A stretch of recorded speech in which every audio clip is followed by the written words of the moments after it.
आवाज कोणाचा आवाज जनतेचा दाही दिशातून घुमला राष्ट्रवादी पुन्हा प्रगतीच्या वाटेने जाऊया साथीने एका मुखाने हो बोला राष्ट्रवादी पुन्हा आवाज कोणाचा आवाज जनतेचा दाही दिशातून घुमला राष्ट्रवादी पुन्हा प्रगतीच्या वाटेने जाऊया साथीने एका मुखाने हो बोला राष्ट्रवादी पुन्हा आता मग हटायचं नाही विचार काय करतोय समजदार राजा सरकार पुन्हा आणायचं हाय सांगायचं हाय अवघा महाराष्ट्र माझा एक एक जण तन्मान धन विसरून झुंजाया आवाज कोणाचा आवाज जनतेचा काही दिशातून घुमलाय राष्ट्रवादी पुन्हा प्रगतीच्या वाटेने जाऊया साथीने एका मुखाने हो बोला राष्ट्रवादी पुन्हा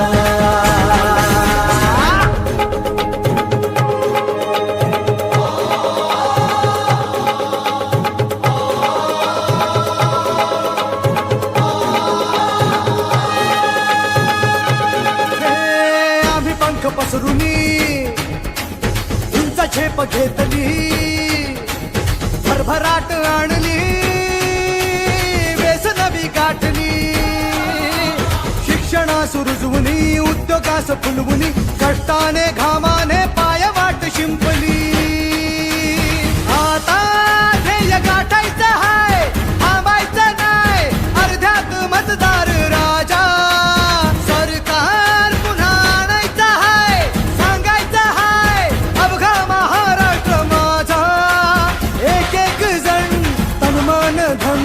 विसरून झुंजाया आवाज कोणाचा आवाज जनतेचा दाही दिशातून घुमलाय राष्ट्रवादी पुन्हा प्रगतीच्या वाटेने जाऊया साथीने एका मुखाने हो बोला राष्ट्रवादी पुन्हा आवाज कोणाचा आवाज जनतेचा दाही दिशातून घुमलाय राष्ट्रवादी पुन्हा प्रगतीच्या वाटेने जाऊया साथीने एका मुखाने हो बोला राष्ट्रवादी पुन्हा राष्ट्रवादी पुन्हा राष्ट्रवादी पुन्हा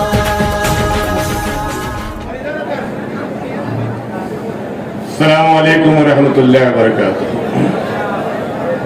नाम लेने का वक्त नहीं है और कोई अवामी जलसा भी नहीं है, बस बात इतनी है कि हम जितने यहाँ बैठे हैं, हमारी बहन बेटियां माएँ बैठी हैं, हमारे भाई बैठे हैं, बुजुर्ग बैठे हैं, हम सब राष्ट्रवादी के जिम्मेदार हैं। आपने बारहा सुना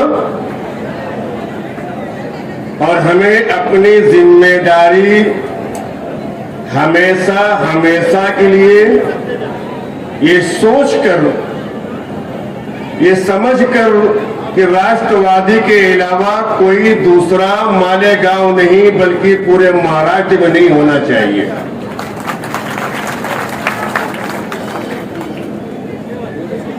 शेख आसिफ साहब का बहुत बड़ा जिगर है, बहुत बड़ा गुर्दा है, लोग उनकी तारीफ करते हैं, मैं उनसे प्यार करता हूं और उम्मीद करता हूं कि यहां बैठा हुआ इंसान उनसे प्यार करता है। अब प्यार करते हो इसीलिए यहां पर आए हो। आज कुछ लोग कहते हैं कि शेख आसिफ ने क्या किया जो सूफी अनीस अहमद कादरी ने उनका साथ देने का वादा किया।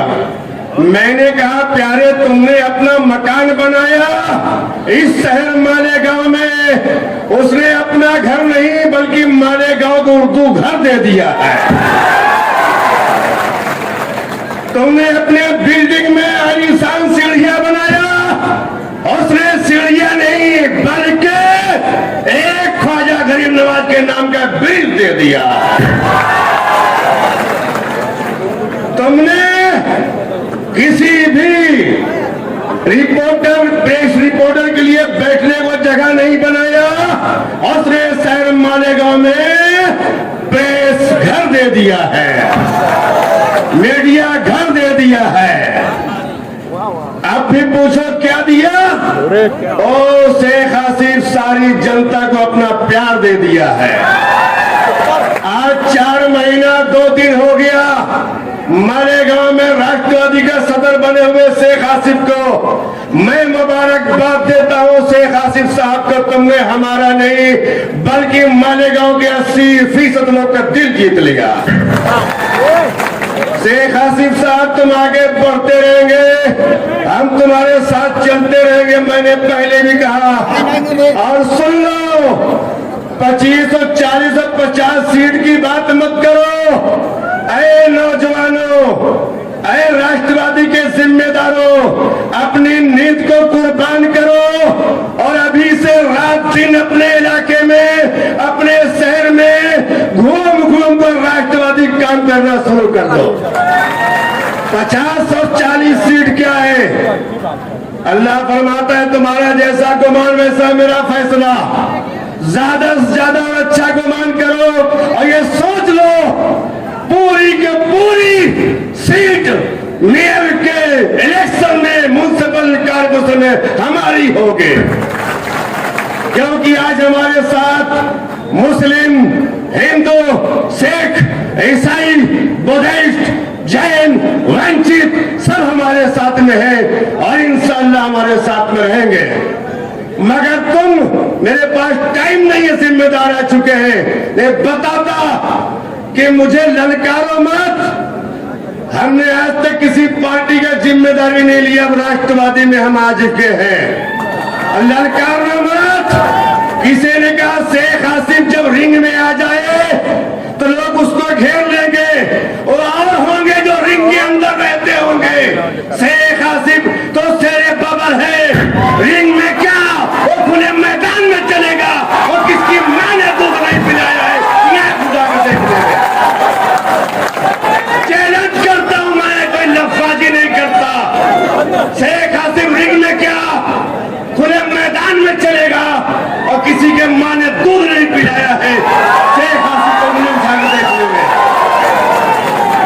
शेख आसिफ तुम भी देख लेना शायद तुमसे कितना प्यार करता है। और इंशाअल्लाह आने वाला दिन राष्ट्रवादी का होगा, सिर्फ राष्ट्रवादी का। बोलो राष्ट्रवादी, राष्ट्रवादी, एनसीपी। मगर मैं एक बात कह के हटना चाहता हूं, ऐ नौजवानों और बुजुर्गों, ये मेरी बहनें जो है ना, ये चाय बनाने में लगी थी, मेरा चाय बनाना छोड़ दिया, अब इनसे भी काम में लग चुकी है। कोई घर ऐसा बाकी नहीं होगा जहां पर एनसीपी को वोट नहीं मिलेगा। हमें इन पर नाज, इन पर फख्र है कि चूल्हा छोड़कर मैदान में आ चुकी है। हर मैदान में हमने देखा मस्जिदें पानी भर के पिलाते हुए ये खवातीन है। आप समझ लीजिए, एक ने चाय बनाते बनाते स्टेशन पर प्रधानमंत्री बन गए। ये मेरी बहनें चाय बनाना छोड़कर राष्ट्रवादी की ताकत बन गई। और इंशाअल्लाह इनकी ताकत अगर ऐसा ही रही, इनकी हिम्मत ऐसा ही रही, तो वक्त देखेगा मालेगांव के अंदर क्या पूरे महाराष्ट्र के अंदर फकत एनसीपी हो गए। आए हुए जिम्मेदार ये बात को नोट कर ले, हमारे शहर का नौजवान शेख आसिफ साहब कोई ऐसा वैसा नहीं है, हम उसको दिल दे चुके हैं, दिल दे चुके हैं। तो वक्त की क्या बात है, इंशाअल्लाह आप देखेंगे ये शहर का नौजवान ऐसा काम करेगा, सिर्फ महाराष्ट्र मालेगांव नहीं पूरे महाराष्ट्र में। हम तो कहते हैं दिल्ली भी हमारी होगी। आप अपने जज्बात को काबू में रखते हुए, अपने वक्त को देते हुए अपने मोहल्ले, अपने गांव, अपने शहर का काम करें। और हमने अपना काम शुरू कर दिया है। 3 दिन पहले समकसिर में हमने एक मीटिंग किया, दवाखाने में, डॉक्टर के दवाखाने में कुछ जिम्मेदारी बैठे थे। हमारी बहुत बातें होती थी। एक शख्स ने कहा जो सरकार है, बोले शेख आसिफ बहुत अच्छा आदमी है।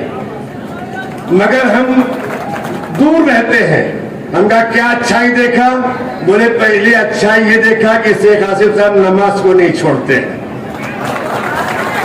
जो ऐसा शख्स है जो बहुत दूर रहता सियासत से, और कहा शेख आसिफ साहब की नमाज नहीं छूटती, अगर वक्त हट जाता है तो वक्त के बाद पहुंच जाते, हमारे पढ़ते जरूर है। उसने मुझे बताया कि मैं देखा। अब मुझसे वादा किया कि सूफी साहब आप कहते हैं तो मैं आज से एनसीपी का साथ दूंगा इंशाअल्लाह।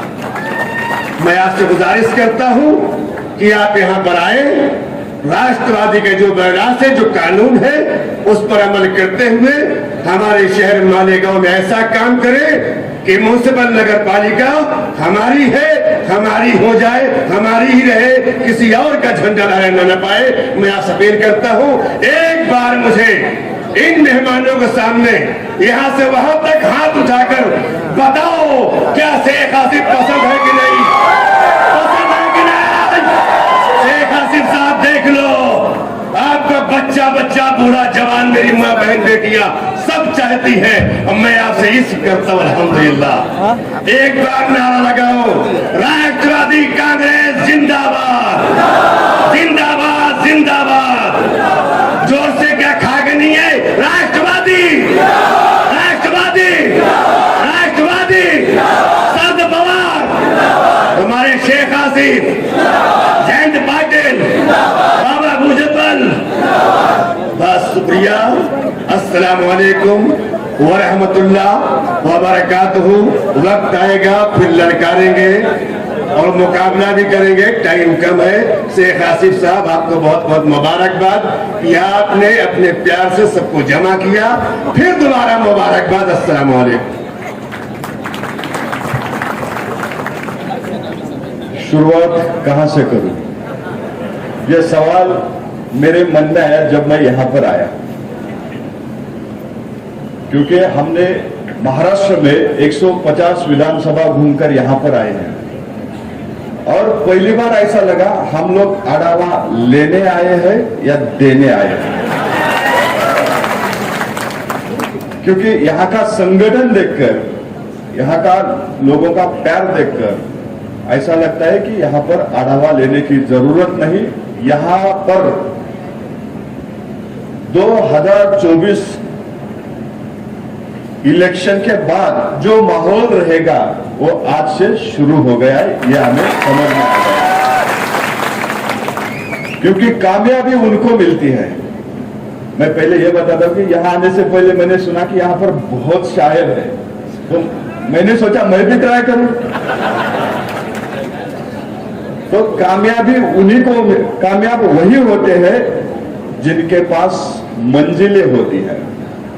कामयाब वही होते हैं जिनके पास मंजिलें होते हैं, और मंजिलें सिर्फ उन्हीं को मिलती है जिनके पास आसिफ भाई होते हैं। यहां पर आने से पहले मैंने थोड़ा इंफॉर्मेशन, माहिती बोलते उसको, मैंने ले ली। मुझे यह जानकारी मिली यहां एम्बुलेंस से पहले सेवादल पहुंचता है अगर कहीं पर कुछ प्रॉब्लम हो तो। बराबर है कि नहीं? और इतना अच्छा काम जो चल रहा है, ये काम देखकर मुझे लगता है कि ये मतदार संघ जिस तरह से डेवलप हो रहा है, जिस तरह से पार्टी अपना कार्यकर्ताओं को साथ में लेकर जाकर काम कर रहे हैं, इस तरह से महाराष्ट्र में हर विधानसभा क्षेत्र में काम होगा। तो आने वाले 2024 के चुनाव में हर मतदार संघ में आसिफ भाई जैसे एमएलए होंगे। आसिफ भाई बहुत किस्मत वाले लोग होते हैं जिनको इतने सारे लोगों का प्यार रात के 10 बजे मिलता है। और इनमें सबसे ज्यादा आपको मैं इसलिए बधाई दे रहा हूं कि मेरी महिला भगिनी यहां पर खड़ी है, इतनी रात कोई नहीं रोकता, मगर ये आपका प्यार है जिनको आपको लोगों ने इतना भर भर के दिया है। मैं बहुत सारे राष्ट्रवादी कांग्रेस पार्टी की तरफ से आप सभी लोगों का शुक्रिया अदा करता हूं, स्पेशली मेरी बहनों का। दोस्तों, यहाँ पर हम लोगों ने आढ़ावा लिया। आढ़ावा लेने का मतलब यही था कि हमारी पार्टी समाज के आखिरी घटक तक पहुंचकर उनको पवार साहब के विचार जो हमारी सरकार काम कर रही है, जो हमारी सरकार योजना ला रही है, वो समाज के पिछले वर्ग जो समाज में आज तक जिनको विकास के प्रभाव में नहीं लाए, उन लोगों के लिए काम करना है। मगर मेरी महिला बहन ने मुझे बताया बचत गट के माध्यम से जो काम चल रहा है वो काबिले तारीफ है, और इसी तरह से आप काम करोगे तो हम लोगों को अभी यही देखना है कि आने वाले चुनाव में हमारा कितने वोटों से हम चुन के आने वाले हैं। आप जिस तरह से काम कर रहे हैं, मुझे लगता है कि 1 लाख कम वोटों से तो आसिफ भाई कम से तो नहीं आएंगे। और बाकी के लोगों के बारे में क्या बोलना, जो हमें छोड़ के गए, जो खुद के नहीं हुए। मैं आसिफ भाई के लिए एक शेर बोलता हूं, और एक जो मेरे मन में है वो बोलता हूं। उनके लिए माना कि तू शेर है अपने जंगल का, माना कि तू शेर है अपनी जंगल का, मगर आसिफ भाई भी वो स्वीकार्य है तुझे तेरी गली में आके ठोक देंगे।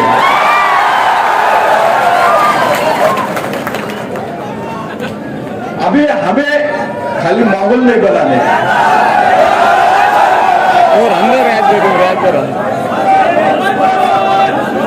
एक बार और माना कि तू शेर है अपनी जंगल का, माना कि तू शेर है अपनी जंगल का, मगर आसिफ भाई भी वो शिकारी है तुझे तेरी गली में आके ठोक देंगे।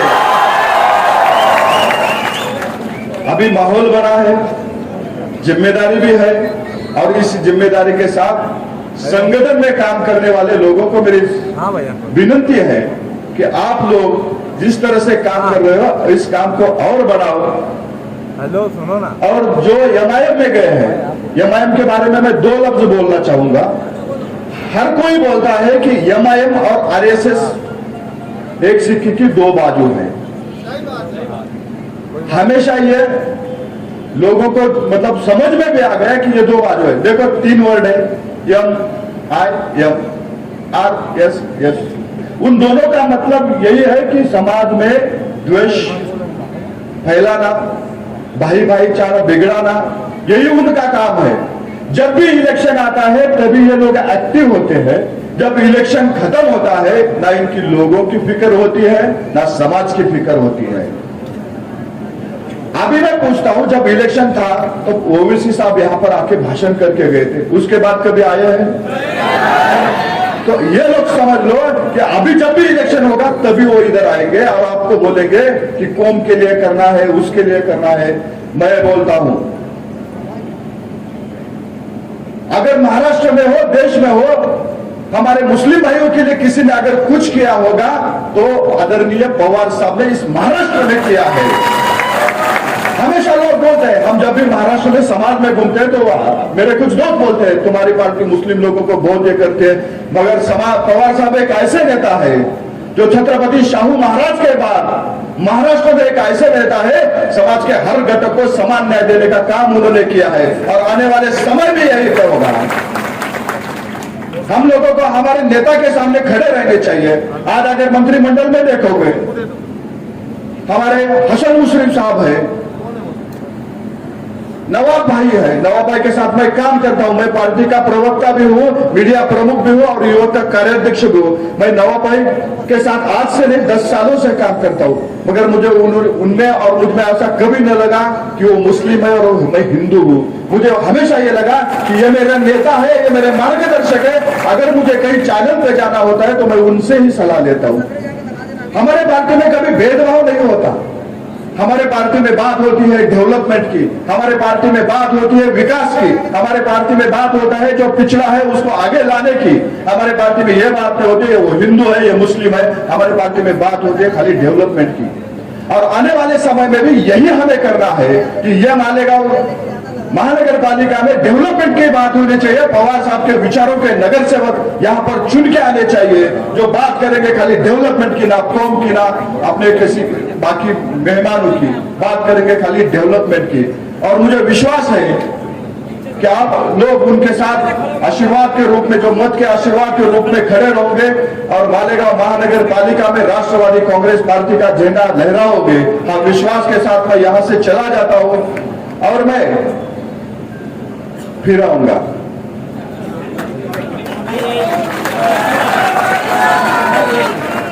और मैं वो नहीं हूं जो बोला था ना उन्होंने, मैं पुन्हा येईन, बोला था की नाही? मैं वो हूं, मी पुन्हा येईन। आशिफबाईच्या निवडणुकीसाठी, आशिफबाईच्या प्रचारासाठी आणि आशिफबाईच्या विजयाच्या मिरवणुकीसाठी मी पुन्हा येईन। मगर ये कब होगा?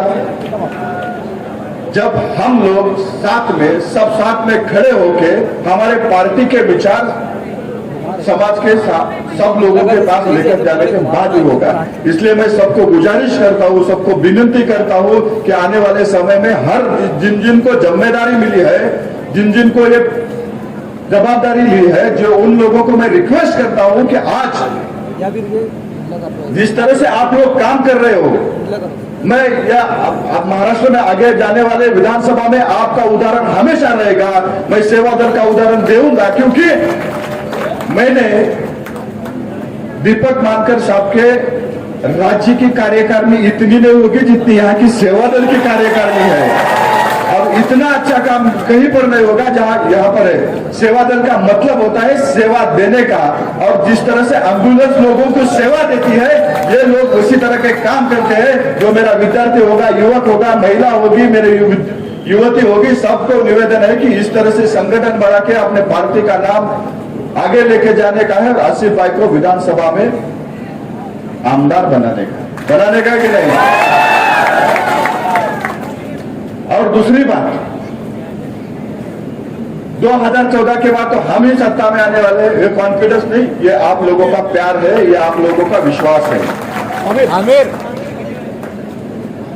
जब 2024 के बाद हमारी सत्ता होगी, राष्ट्रवादी युवक कांग्रेस का कार्याध्यक्ष होने के नाते, मीडिया का प्रमुख होने के नाते, मैं पार्टी से रिक्वेस्ट करूंगा कि मालेगांव के लोगों ने मुझे प्रॉमिस दिया है कि वो लोग उनको आमदार करेंगे, और मैं उनको प्रॉमिस दे के आया हूं कि आप उनको नामदार करो। और ये बोल के मैं रजा लेता हूं। शुक्रिया, आप सबों ने मुझे बोलने का मौका दिया, चांस दिया। सबको धन्यवाद। जय हिंद, जय महाराष्ट्र, जय राष्ट्रवादी। हमारे सबके नेता शरद पवार साहब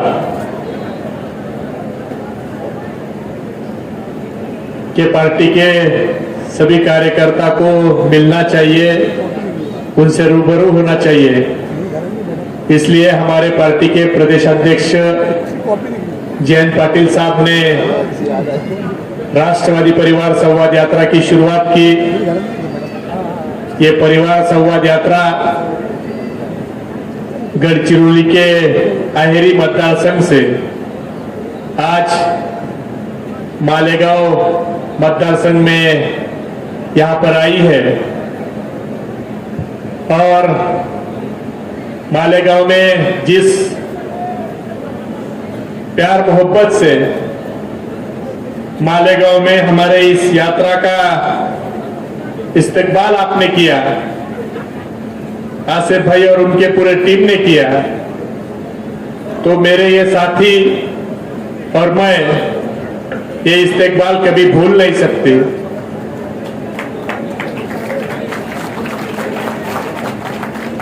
पहले आसिफ भाई, मैंने मालेगांव की 3 चीजें याद रखने का फैसला जब पहली बार आया था तो किया था।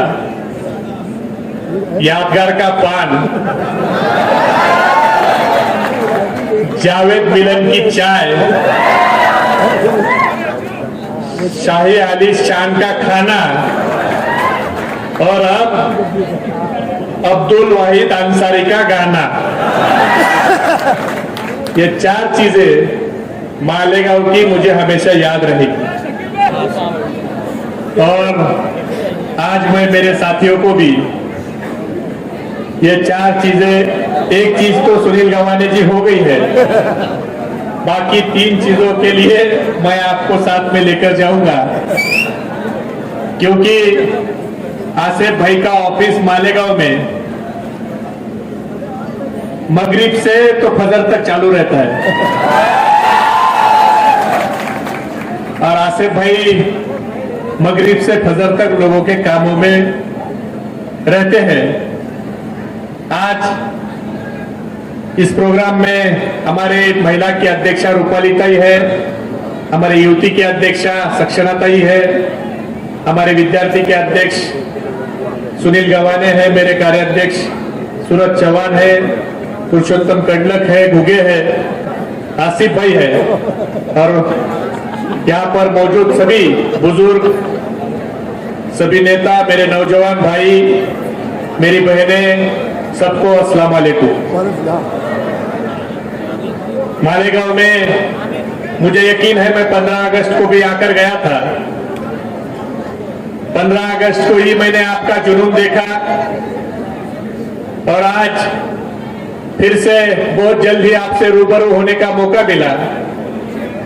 15 अगस्त का जुनून आज भी बरकरार है और इंशाअल्लाह ताला 2024 में जब तक आसिफ भाई को आप आमदार बनाते नहीं तब तक ये जुनून रहेगा। मालेगांव में जब हम मालेगांव को आते हैं और जब हम बोलते हैं कि आज हम मालेगांव जाने वाले हैं, तब हमारे बीड़ के भी लोग हमें कहते हैं कि आप वही मालेगांव को जाने वाले हो क्या जिस मालेगांव के आमदार आसिफ भाई ने मुस्लिम रिजर्वेशन के लिए मालेगांव से बंबई तक पैदल गए थे। मालेगांव ये हर मर्ज की दवा है। मालेगांव सुनील हर मर्ज की दवा है।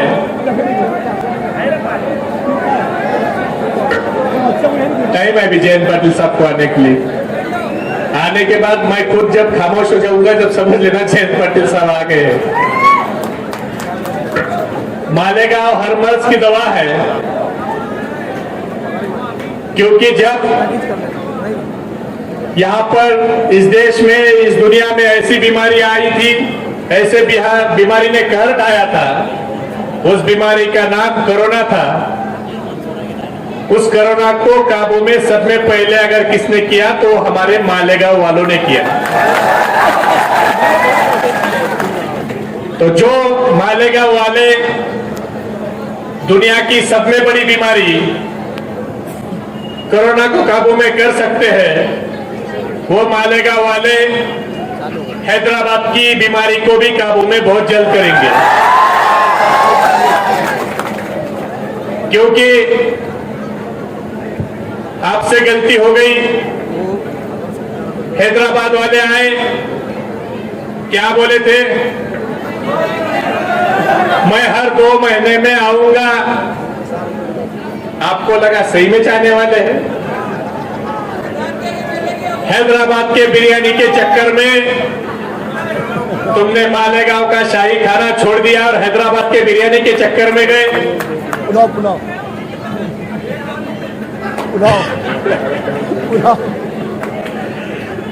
अपने मालेगांव का अच्छा था क्योंकि पुलाव अपना अच्छा था। मालेगांव का पुलाव हैदराबाद के बिरयानी से 100 गुना अच्छा है। मगर आप जिस हैदराबाद के बीमारी के चक्कर में लगे, वो बीमारी गुजरात की बी पार्क है। उस बीमारी का, उस वायरस का जन्म गुजरात के अहमदाबाद से हुआ है। और वो जो पार्टी है, मैं उसे हमेशा कहता हूं, सुनील, बीजेपी की बी टीम यानी एमआईएम। एमआईएम मतलब मोदी इंपोर्ट मेंबर। मैं इसलिए कहता हूं कि जो पार्टी 70 साल की पार्टी है, 70 साल में जो पार्टी खुद के हैदराबाद के महानगर पालिका के चुनाव में पूरे सीट खड़े नहीं कर सकती, नगर सेवक के पूरे उम्मीदवार नहीं दे सकती, वो पार्टी 2012 में जब से नरेंद्र मोदी जी देश के पंतप्रधान पद के उम्मीदवार हुए, तब से देश में इलेक्शन लड़ने जा रही है। मैं क्या पूछना चाहता हूं ओवैसी साहब आपसे, आप एक समाज के वोटों पर कैसे सरकार बनती है, जरा आपके आंध्रा में और तेलंगाना में बताइए और फिर महाराष्ट्र में घूमिए। आप कहते हो कि कांग्रेस, राष्ट्रवादी कांग्रेस ने 70 साल में मुस्लिम समाज को क्या दिया। मुझे कांग्रेस का पता नहीं, मैं वो बोलूंगा नहीं, मगर मैं जिस राष्ट्रवादी कांग्रेस पार्टी का हूं,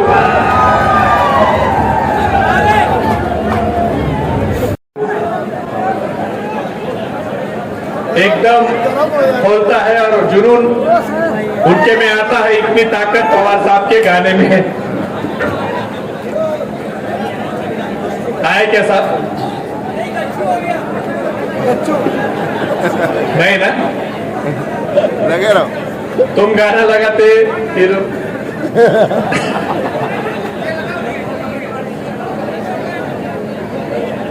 मुझे कांग्रेस पार्टी का मैं नहीं बताऊंगा, मगर आपका 70 साल में एक एमपी खासदार था, दूसरा एमपी आपका अब औरंगाबाद में हुआ, वो भी 3 कैंडिडेट खड़े थे इसलिए हुआ। अगर हर्षवर्धन यादव खड़ा ना होते तो आप 2 लाख से आपके उम्मीदवार गिर जाते। हर्षवर्धन यादव साहब की वजह से हुआ। आज आप महाराष्ट्र में चुनाव लड़ने जा रहे हैं, आप बिहार में चुनाव लड़ रहे हो। जरा एक बार आपके नगर पालिका, महानगर पालिका के पूरे चुनाव लड़िए और फिर महाराष्ट्र में सत्ता लाने के, बिहार में सत्ता लाने के ख्वाब देखिए। आपके 2 खासदार हैं। हमारी पार्टी 21 साल की पार्टी है।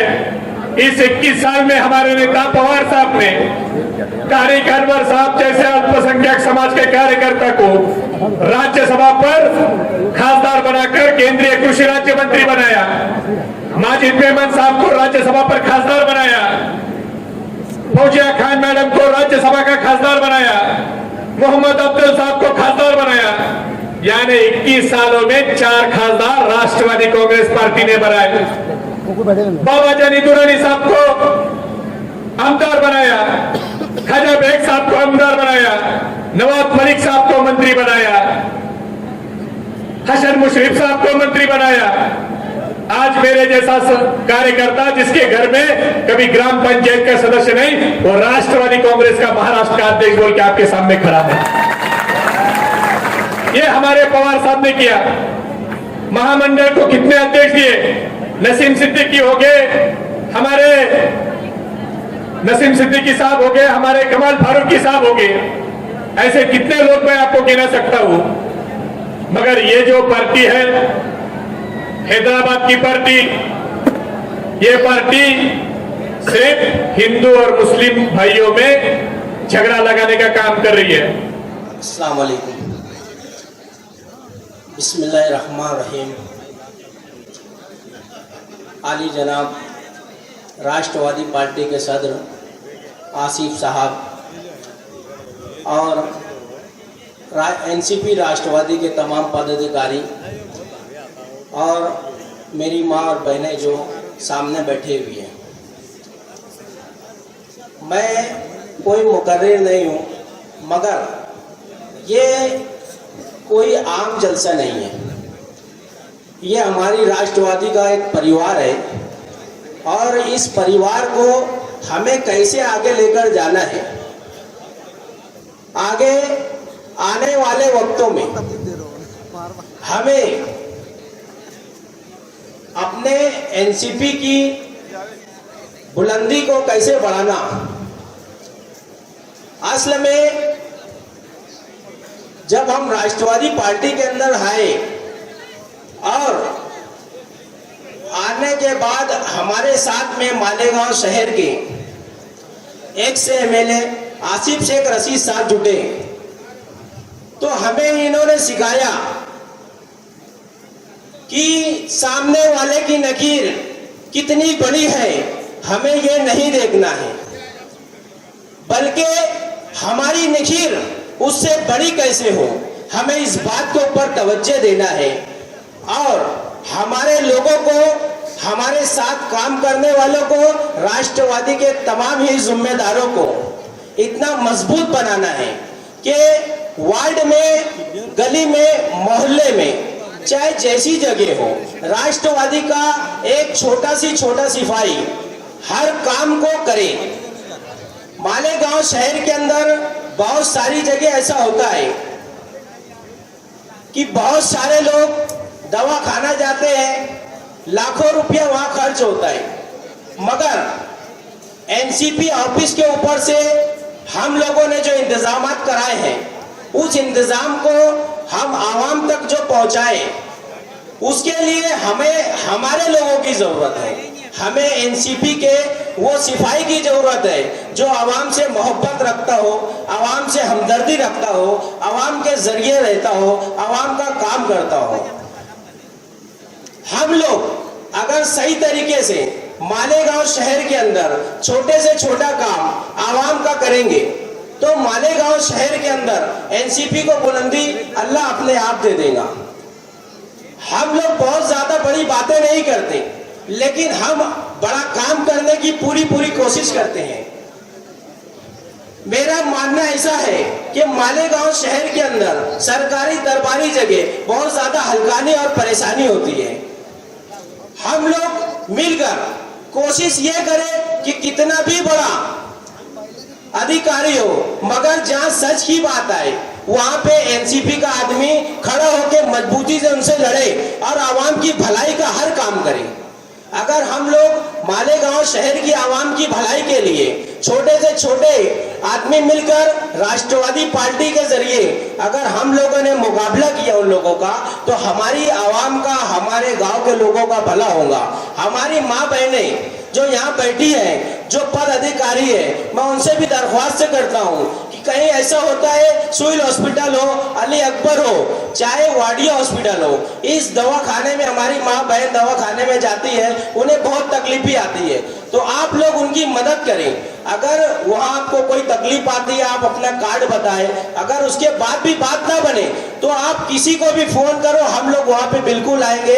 ताकि होता ऐसे है कि डिलीवरी का मामला होता है तो कुछ वक्त इधर सुइल वाले अली अकबर भेजते, अली अकबर वाले सुइल भेजते हैं, और कुछ जेंट्स के जो हमारे लोग हैं वो दवाखाने के अंदर नहीं घुस सकते, लेकिन औरतें वहां जा सकती है, तो ख्वातीन वहां जाकर हर तरीके का वो काम कर सकती है। इसलिए आप लोगों को इस बात पे ज्यादा ध्यान देना चाहिए कि आप लोगों को दवाखाने का काम ज्यादा से ज्यादा करना चाहिए।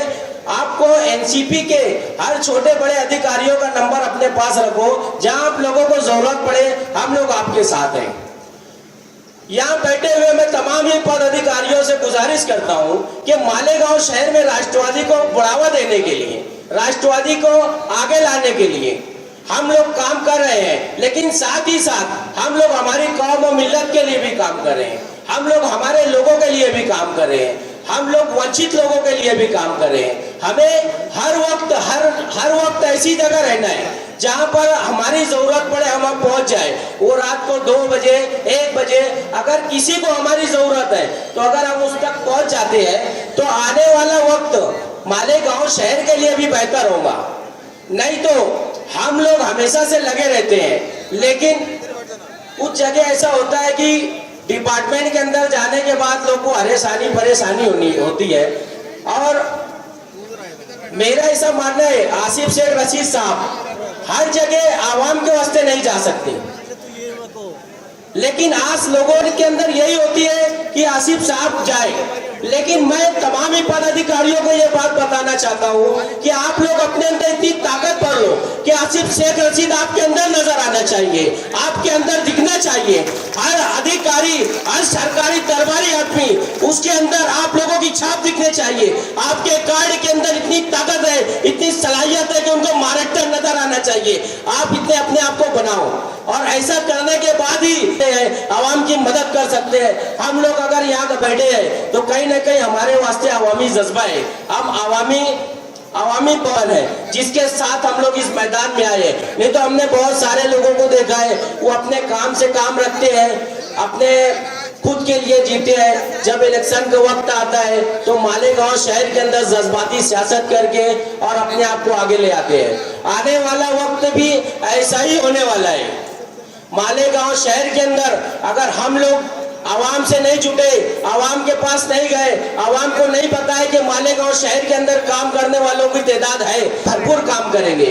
मेरी तमाम ही पद अधिकारियों से गुजारिश है, एनसीपी हर वक्त शरद पवार साहब ने यह कहा है कि हम लोग 80% आवामी काम करें, 20% सियासत। मगर मैं मालेगांव शहर के अंदर ऐसा चाहता हूं कि हम लोग सिर्फ 10% सियासत करें, क्योंकि मैं देख रहा हूं कि आसिफ शेख रशीद साहब सुबह जब हम उनको फोन लगाते हैं तो घर के बाहर होते हैं और हम सोते हैं उसके बाद भी वो बाहर ही रहते हैं। तो इतनी ज्यादा मेहनत करने वाला आदमी जो शहर के अंदर 100% आवामी काम कर रहा है, अगर उसको उसका फायदा नहीं मिला तो हम लोग बहुत ज्यादा तकलीफ में आने वाले हैं। कहीं ना कहीं ये लोग सियासत जो करेंगे तो ये लोग इस्लामी बात बताकर नारे तकबीर अल्लाह अकबर हम भी कहते ना कि नहीं कहते, 12 रबीउल अव्वल हम भी मनाते हैं, ये नहीं मनाते कि मनाते जाने तो, लेकिन हम लोग भी नारे तकबीर अल्लाह अकबर कहते और कहते रहेंगे। लेकिन मालेगांव शहर के लोगों तक हम अगर नहीं गए तो आने वाले वक्त में हमें कोई पहचानेगा नहीं। ये पद अधिकारियों की मीटिंग है, इसलिए ये तमाम बातें इनको बताना जरूरी था। मैं ये चाहता हूं कि आने वाले वक्त में मालेगांव शहर की आवाम कभी परेशान ना रहे, हर वक्त उनको एनसीपी के लोग नजर आए और एनसीपी के नाम से पूरे शहर के अंदर ये चर्चा हो कि एनसीपी के लोग, चाहे वो लेडीज हो चाहे जेंट्स हो, हर वक्त आवाम का काम काज करते हैं, आवाम के लिए खड़े रहते हैं। और तमाम ही लोग हो, चाहे वो पुलिस स्टेशन हो, चाहे दवाखाना हो, चाहे सरकारी दरबारी कोई भी जगह हो, अगर एनसीपी का कोई भी आदमी जाए तो वो ये देख लेवे कि ये आदमी एनसीपी का है तो उसका काम हो जाए ताकि आवाम को उसकी भलाई मिले। पर इतना ही कह के मैं अपनी बात खत्म करता हूँ। अस्सलाम वालेकुम। आज के इस प्रोग्राम में मौजूद मालेगांव शहर राष्ट्रवादी कांग्रेस के सदर आली जनाब शेख आसिफ साहब, राष्ट्रवादी कांग्रेस पार्टी के तमाम सेल के जिम्मेदारान, ख्वातीन और हजरात और साथियों, आज का ये जो प्रोग्राम है, आज की ये जो मजलिस है, ये तकरीर करने की मजलिस नहीं है। यहाँ पर हमको किस तरह आगे पार्टी का काम करना है, पार्टी को मजबूत करने के लिए ये एक दूसरे के साथ मशवरा करना और हमारे जो रहनुमा मालेगांव आ रहे हैं उनके साथ बातचीत करके पार्टी कामकाज कैसे करना, इसके ताल्लुक से आज हम यहाँ बैठे। चूंकि मैं जिस जगह से आया हूं वहां ये सब प्रोग्रामात नहीं थे। आज मैं यहां से जो तकरीर कर रहा हूं तो मुझे एक अजीब सा लग रहा है और खुशी महसूस होती है कि आज हम यहाँ 8 दिन में 2 बार इकट्ठा हुए। ये है राष्ट्रवादी की पार्टी की मजबूती और उसका कामकाज करने का तरीका। मैं ऐसा चाहता हूं, शेख आसिफ साहब से यही गुजारिश करता हूं कि हमको आप सबसे ज्यादा हमें फिक्र आगे आने वाले कारपोरेशन चुनाव की जो है उसकी तैयारी है। आपने तो पूरे शहर में एक बड़ी टीम खड़ी की और यह ऐसी टीम है, ऐसी जम्बो जेट टीम है कि मैंने सियासत की जिंदगी, अपनी जिंदगी इसमें पहली बार ऐसा देख रहा हूं कि कोई सियासी पार्टी इतने सारे लोगों को इतना ओहदा देकर इकट्ठा किया है। मैंने देखा इसी राष्ट्रवादी को एक दफा जब यहाँ का नाकारा एमएलए वो जब राष्ट्रवादी का सदर बना तो तन्हा पार्टी चला रहा था, उसने कोई पार्टी की तंजीमी ढांचे को खड़ा नहीं किया। लेकिन ये वही राष्ट्रवादी है जो 4 महीने में इस शहर में अपना रंग बदल दिया और माहौल तो ये बना दिया गया कि मेयर राष्ट्रवादी का ही हो, यह ऐसा माहौल बन गया। और इसी माहौल जो बना है इसको हमको कारपोरेशन चुनाव से लेकर आगे असेंबली और पार्लियामेंट तक रहना है, रखना है। मैं ये चाहूंगा कि पूरे शहर में राष्ट्रवादी कांग्रेस की तरफ से छोटे छोटे दवाखाने चालू किए, जिस तरह दिल्ली में हुकूमत जो चला रहा है केजरीवाल, वो मोहल्ला क्लिनिक छोटे छोटे दवाखाने वो चला रहा है। आज जरूरत है मालेगांव शहर में मोहल्ला क्लिनिक की। हर मोहल्ले में जो अपने लोग हैं, राष्ट्रवादी के जो जिम्मेदारान हैं, वो चाहे फादर बॉडी के हो, युवा के हो, अक़लियती सेल के हो, ख़वातीन हज़रात हो, मैं इनसे चाहूँगा, गुजारिश करूँगा कि वो अपने अपने एरियो में, अपने अपने महलों में एक छोटे छोटे क्लिनिक दवाखाने चालू कराए जाए, चैरिटेबल इमदादी दवाखाने, जिससे लोगों को फायदा पहुंचे। जो जिम्मेदारान बने हैं पार्टी के, वो चाहे किसी भी ओहदे पर हो, उनसे यही गुजारिश है मेरी कि अपने अपने महलों में जो भी मसाइल हैं छोटे बड़े, उस मसाइल पर ध्यान दें। क्योंकि आज मालेगांव शहर में अखबारात उठाए जाते हैं ना, तो सिर्फ उंगली उठी दिखती है, वो ऐसा किया, वो वैसा किया। अपना भी तो काम बताओ, वो नहीं होता, लेकिन उंगली बराबर उठाई जा रही है। मैं तो आज ये भी देख रहा हूं, सुना हूं कि हमारे निहाल साहब की जो पार्टी ऑफिस थी ना, तो उसको भी बदल दिया जा रहा है। मुझको तो ऐसा लगता है उसको बेच डाला जाएगा। शहर को तो बेच ही डाले थे, हम उनकी ऑफिस भी बेच डाले, आगे चल के वो मैडम शोरूम बन जाएगा। हम ये चाहते हैं इस शहर में कि जो दबदबा इस शहर की आवाम का, लीडर का था पहले, हमारे लीडर आज शेख आसिफ साहब हैं, उनका दबदबा वापस आना चाहिए। और वो दबदबा उसी वक्त आएगा जब हम सब उनके हाथ को मजबूत करेंगे। हम उनके कांधे से कांधा लगाकर अगर हम चलेंगे, उनको ताकत पहुंचाएंगे, तो मैं ऐसा मानता हूं कि इस शहर से इंस्पेक्टर राज जो जारी है, हर महकमे के ऑफिसर जो राज कर रहे हैं, उसका खात्मा जरूर होगा। और मैं यकीन दिलाता हूं कि अगर हम सब मुत्तहिद रहे तो इंशाअल्लाह इस शहर से इंस्पेक्टर राज खत्म हो जाएगा। आप लोग देखिए, आप सुनते होंगे कि मालेगांव शहर में चपरासी से लेकर एडिशनल कलेक्टर तक रिश्वत लेते पकड़े गए।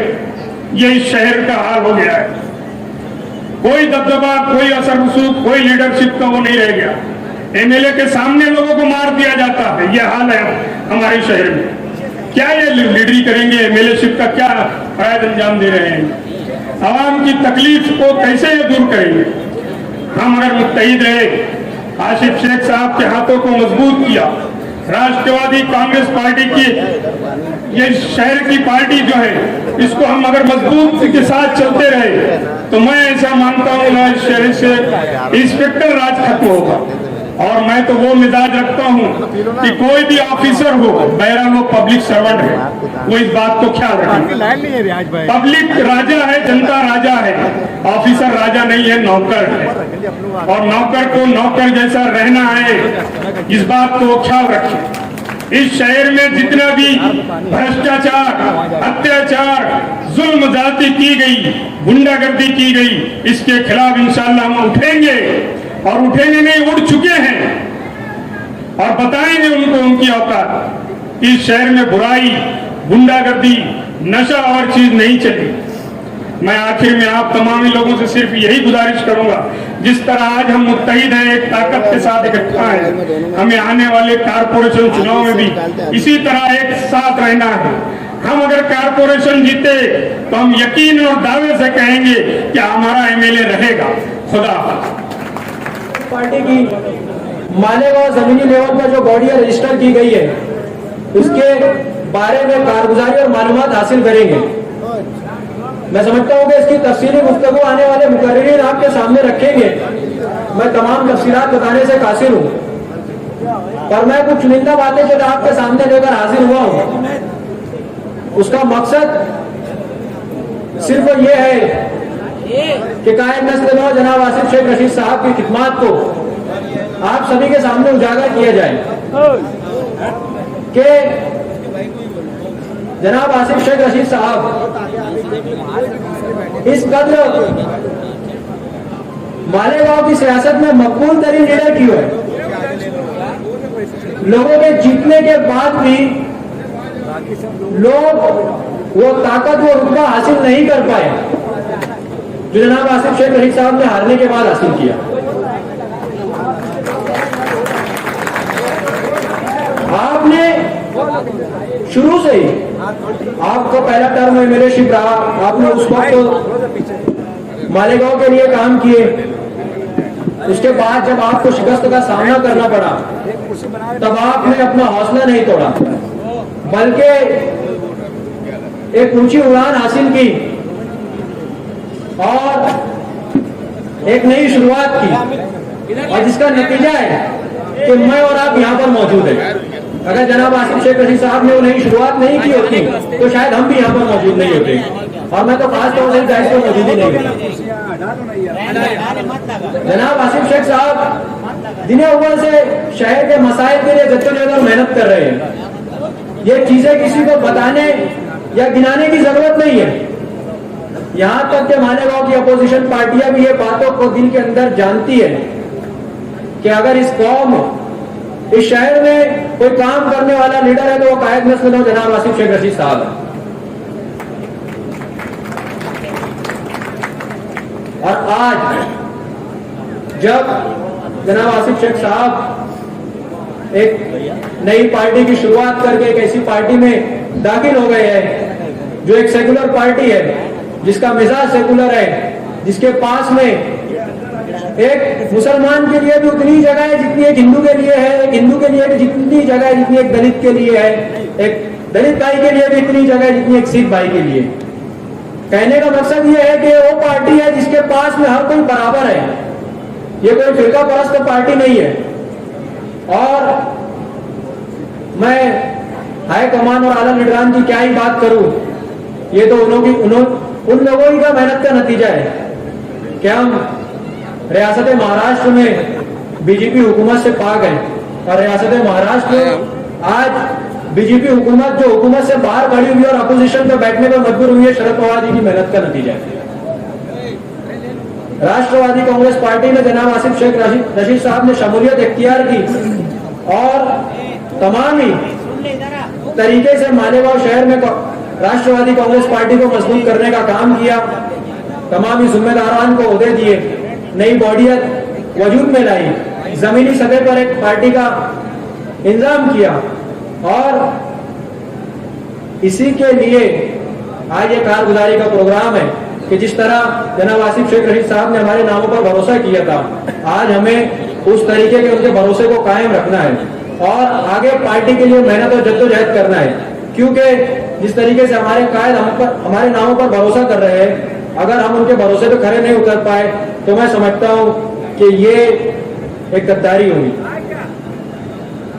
हमारे नामों पर भरोसा करने के बाद जनाब आसिफ शेख रशीद साहब ने जो हमें जिम्मेदारी की है, मैं अपील करता हूं तमाम ही जिम्मेदारान से, ओहदेदारान से, तमाम ही ब्लॉक सदर से कि वो अपनी जिम्मेदारियों को समझे, बखूबी उसे अंजाम दे और राष्ट्रवादी कांग्रेस पार्टी को, जनाब शेख आसिफ रशीद साहब को मजबूत करने का काम करे। हमारा सफर अभी शुरू हुआ है, ये इख्तिताम की तरफ नहीं है, ये अभी शुरुआत की तरफ है।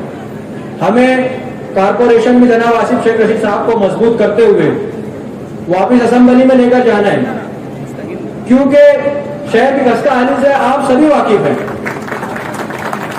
और अगर हमने जनाब आसिफ शेख रशीद साहब को मजबूत नहीं किया और असेंबली तक ले जाने में नाकाम रहे तो यकीन जानिए इस शहर की बर्बादी के जिम्मेदार दूसरों के साथ हम खुद भी होंगे। हम सभी को आज वक्त की जरूरत को समझना है, और जनाब आसिफ शेख रशीद साहब जो एक ऐसे लीडर है जो शहर के लिए उस वक्त भी मेहनत कर रहे थे जब आप एमएलए थे, और आज भी मेहनत कर रहे हैं जब आप एमएलएशिप पर नहीं है। और जब इस कदर काबिलियत आपके अंदर मौजूद है और आप शहर के मसाइल को हल करने के लिए इस तरीके से जद्दोजहद कर रहे हैं, और एक पावर वाली पार्टी जिसकी महाराष्ट्र में हुकूमत है, आप उसके सदर है और आप ऐसी पार्टी से ताल्लुक रख रहे हैं, तो क्यों हम उनका साथ ना दें और क्यों उन्हें मजबूत ना करें। अगर अब भी हम उन्हें मजबूत नहीं करेंगे जनाब, तो यकीन जानिए इस शहर की बर्बादी के जिम्मेदार हम खुद भी होंगे। मैं तमाम ही लोगों से अपनी बातों को इख्तिताम की तरफ ले जाते हुए अपील करना चाहूंगा कि हम हर कोई अपनी जिम्मेदारी को समझे, हर कोई अपनी जिम्मेदारी का एहसास करे और अपने आप पर सबसे पहले अपने आप का मुहासबा करें और उसके बाद में पार्टी को मजबूत करने का काम करे। जनाब आसिफ शेख रशीद साहब को मजबूत करने का काम करे ताकि शहर वापस खुशहाली की तरफ राग़िब हो सके। और इन्हीं चुनिंदा बातों के साथ अपनी बातों का इख्तिताम करना चाहूंगा। अस्सलामु अलैकुम वरहमतुल्लाहि वबरकातुहू। और जिम्मेदार का मतलब ये होता है वो अपने आप में अकेले हर एक शख्स अपने आप में अंजुमन है, यानी अपने आप में वो एक बहुत बड़े ग्रुप और ग्रुप का मालिक है। तो मैं आप लोगों से ये कहना चाहता हूं कि देखो 1 जून को हमारे राष्ट्रवादी कांग्रेस पार्टी की शुरुआत आसिफ साहब राष्ट्रवादी पार्टी में शामिल हुए और ये 3 महीने के अरसे में मालेगांव शहर में हर तरफ आपको राष्ट्रवादी कांग्रेस के झंडे, राष्ट्रवादी कांग्रेस के मानने वाले दिखने और मिलने लगे। तो ये सिर्फ ऐसे ही अपने आप नहीं हुआ है, ये हमारे आसिफ साहब के, हमारे अपने जिम्मेदारान की मेहनतों का नतीजा है। दोस्तों, कुर्सियां आगे ना लाए जाए भाई, जहां पर जगह मिल रही है वहीं बैठ जाए। कुर्सियां इस तरफ लगी है, वॉलंटियर लगा देंगे। बराए करम आगे कुर्सियां लाने की कोशिश ना करें भाई, बराए मेहरबानी जहां जगह मिलती है वहीं कुर्सियां लगाकर बैठ जाए। दोस्तों, पीछे 5 साल से मैं ये चीज देखता आया हूं कि हमारे आसिफ साहब जब एमएलए थे तो वो जब जो भी काम करते थे, कोई भी पावरलूम सनत का काम हो, स्कूली काम हो, तालीमी काम हो या कोई भी सनती काम हो, तो जो काम करने की शुरुआत करते थे आसिफ साहब किसी भी मंत्री से मिलते थे, वहां मेमोरेंडम देना, वहां जाकर कोई भी काम करते थे। तो यहाँ के जो हमारे अपोजिशन वाले हैं, हमारे आसिफ साहब के काम करने के बाद वही नकल करते थे। वो जब आसिफ साहब पूरा वहां पर ले जाकर सब होकर आते थे, ये जाते थे वापस, एक छोटा सी मेमोरेंडम देते थे और यहाँ आकर अखबार में फोटो, वैसे ही आसिफ साहब उनके काम के बारे में फोटो छपवा देते थे। और अभी मैं ये नोट कर रहा हूं कि सेम काम, यानी ऐसे ही जिस तरह से हमारे आसिफ साहब ऑफिस बनाए, उन्हीं की नकल में दूसरे पार्टी के लोग भी ऑफिस बनाना शुरू कर दिए और उन्हीं के तर्ज पे ये हमारी नकल करते जा रहे हैं। लेकिन मैं आप लोग को एक चीज बोल देता हूं दोस्तों, इस मर्तबा हमें आसिफ साहब को बाजीगर बनाना है, यानी हार कर जीतने वाला होता है बाजीगर, ये बात ध्यान रखना। और ये जब भी मुमकिन है जब हम तन मन धन से हर हाल में हमें मेहनत करना है। दोस्तों, हमें 2 मकसद तो ध्यान में रखना है। अभी आने वाला कारपोरेशन का इलेक्शन, जिस वक्त कारपोरेशन का इलेक्शन होगा, हमें पहले कारपोरेशन के इलेक्शन में राष्ट्रवादी कांग्रेस का मेयर बैठाना है और मेयर बैठाने के लिए यकीन जानिए आधी सीट हमें हमारी अपनी रहना चाहिए। पोजीशन ये होना चाहिए कि हमें किसी का सहारा ना लेना पड़े और इसके लिए हमें वो मेहनत करना है कि राष्ट्रवादी कांग्रेस पार्टी का मेयर बने। ये हमारा पहला मकसद, पहला टारगेट है। ये इस टारगेट को रखकर हमें नजर रखकर हमें कदम आगे बढ़ाना है। और इसके बाद हमें दूसरा कदम, जब तक हम हमारे आसिफ साहब को दूसरी मर्तबा एमएलए या एमपी, मैं सिर्फ एमएलए नहीं बोल सकता हूं, हो सकता है इंशाअल्लाह एमपी भी बन सकते हैं, जब तक हम उनको एमएलए या एमपी नहीं बना लेंगे, हमें घरों पे सुकून से नहीं बैठना है। हमें दिल में ये ठान लेना है कि हमें हर हाल में हमारे शहर में आसिफ साहब को हमें जिताना ही है। और जिताना मकसद सिर्फ हमें इसलिए नहीं जिताना है कि आसिफ साहब जीत जाए। ये शख्सियत एक ऐसी शख्सियत है दोस्तों, जो मैं इसके पहले भी कहा हूं कि दुश्मन भी कहते हैं कि काम करने वाला शख्स अगर मालेगांव में कोई है तो सिर्फ और सिर्फ शेख आसिफ साहब है, दूसरी कोई ऐसी शख्सियत नहीं है जो काम कर सके। दोस्तों, एक चीज बताओ, आप एमएलए का फंड मैं अखबारात में देखता हूं कि हमारे मौजूदा एमएलए मुफ्ती साहब वो 1 करोड़ का फंड लेके आए, 50 लाख सिविल हॉस्पिटल में दिए, 50 लाख यहाँ दिए। आपकी जानकारी के लिए मैं बता देना चाहता हूं कि यहाँ के कारपोरेशन में भी जो कारपोरेटर रहते हैं, इनके एक फंड रहते हैं एक साल के 20 लाख 25 लाख। इसी तरह एमएलए के फंड रहते हैं 2 करोड़ 3 करोड़ जैसा उनका मंजूर होता है। तो ये फंड ऐसी चीज है दोस्तों कि आंखें बंद करके भी अगर आदमी जाएगा, कारपोरेटर जाएगा या एमएलए जाएगा, 2 करोड़ 3 करोड़ जो फिक्स है ये उन्हें मिल ही जाता है। ये नहीं मांगेंगे तो भी वहां के लोग फोन करके कर्मचारी बोलेंगे आपका फंड रखा है, ले जाओ कहीं काम करो। तो इसको काम थोड़ी बोलते हैं। अरे काम तो उसको बोलते हैं कि तुम्हारा फंड जो मिल रहा है वो फंड करने के बाद आप गवर्नमेंट में वहां पर ऑफिस में जाओ और वहां पर शहर के लिए कुछ लेकर आओ, उसको काम बोलते हैं, उसको फंड बोला जाता है। आज मुफ्ती साहब हमारे एमएलए साहब यहाँ पर जो फंड लाए, अरे उससे 10 फंड तो हमारे आसिफ साहब बगैर कोई ओहदे के रहते हुए ला के यहाँ पर लगा चुके हैं। अब ये बात सोचने की है। लेकिन दोस्तों देखो, जिस तरह हम मजबूती से आगे बढ़ रहे हैं, हमारे मुखालिफ भी हमसे उसी तरह मुकाबले पे आ रहे हैं। और मैं एक बात बता दूं, बहुत ध्यान से सुनना, एक छोटे सा वाक्य बता देता हूं, फिर उसमें मैं बताऊंगा वजह क्या है। एक बहुत बड़ा रिंग था, उसके अंदर ऐसे कंपटीशन था कि भाई सब पहलवान लोग रिंग के अंदर आएंगे और एक दूसरे को उड़ा उड़ा कर फेंकेंगे, जो आखिरी में बचेगा जीत उसकी मानी जाएगी। तो एक बहुत बड़ा पहलवान रहता है, एकदम हट्टा कट्टा। तो सब लोग सोचते हैं यार ये तो बहुत हट्टा कट्टा पहलवान है, अगर हम आपस में लड़ेंगे तो ये तो हम एक दूसरे को फेंकेंगे, ये पहलवान हट्टा कट्टा है, ये आखिर में जो बचेगा उसको उड़ाकर फेंक देगा। तो ऐसा क्यों ना किया जाए कि हम इकट्ठा होकर सबसे पहले इस पहलवान को फेंक दें। दोस्तों यही कोशिश हमारे शहर में की जा रही है, ये बात ध्यान रखना। लेकिन मैं मुखालिफिन को ये बात कह देना चाहता हूं कि याद रखना, हमारे आसिफ साहब जब रिंग में आएंगे तो उनके पास हमारी ऐसी टीम रहेगी ना कि आप उनके फेंकना तो दूर, उनको उंगली तक नहीं लगा सकेंगे। ये बात ध्यान रखना दोस्तों। इसी बात को नजर रखते हुए इसी मजबूती के साथ हमें आगे बढ़ना है और कहीं सुस्त नहीं होना है। ये बात ध्यान रखना, ऐसा ना हो कि हम अभी चल रहे हैं और चलते चलते हम आखिरी में सुस्त हो जाएं। हमें दिल में ठान लेना है दोस्तों, वरना जैसे कि अभी हमारे इकबाल भाई ने बताया, इकबाल शाह साहब ने, कि हम जिस तरह जो है तो सामने वाले के साथ साथ हम खुद भी जिम्मेदार रहेंगे इस शहर की बर्बादी के। लेकिन जिस तरह हमारा काम हो रहा है, मैं हमारी माँ बहनों की भी बहुत बहुत तारीफ करना चाहता हूँ। जिस तरह से उन लोगों की मेहनत चल रही है, आप लोग आखिरी तक कारपोरेशन होने के बाद एमएलए के इलेक्शन तक आप लोग को इसी तरह मेहनत करना है और शहर में रहकर हमारे जो है तो राष्ट्रवादी कांग्रेस को मजबूत बनाना है। इतना ही कहकर मैं अपनी 2 बात खत्म करता हूँ। शुक्रिया, अस्सलाम वालेकुम, जय हिंद।